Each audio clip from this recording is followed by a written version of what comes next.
ஸ்ரீவைகுண்ட சட்டமன்ற உறுப்பினரான சமூக ஆர்வலர் அன்னை வி.ஜி. சரவணன் எம்.எல்.ஏ. அவர்கள் கடந்த 5 ஆண்டுகளுக்கும் மேலாக ஸ்ரீவைகுண்ட தொகுதி மற்றும் அதன் சுற்று வட்டார பகுதிகளில் உள்ள ஆதரவற்ற ஏழை எளியவர்களுக்கு இல்லம் தேடி இரவு உணவு திட்டத்தை ஏற்படுத்தி உணவு வழங்கி வருகிறார்.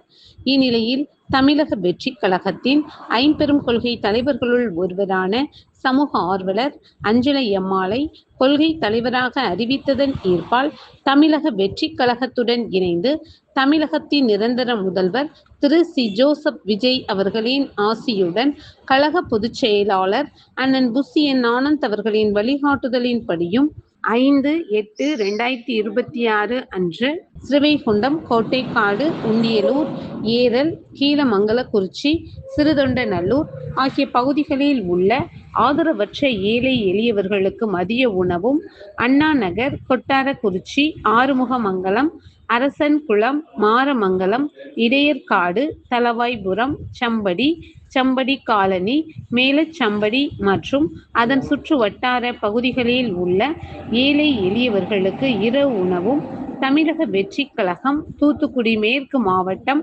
ஸ்ரீவைகுண்ட சட்டமன்ற உறுப்பினரான சமூக ஆர்வலர் அன்னை வி.ஜி. சரவணன் எம்.எல்.ஏ. அவர்களின் சார்பில் அன்று 223 நபர்களுக்கு உணவு வழங்கப்பட்டது.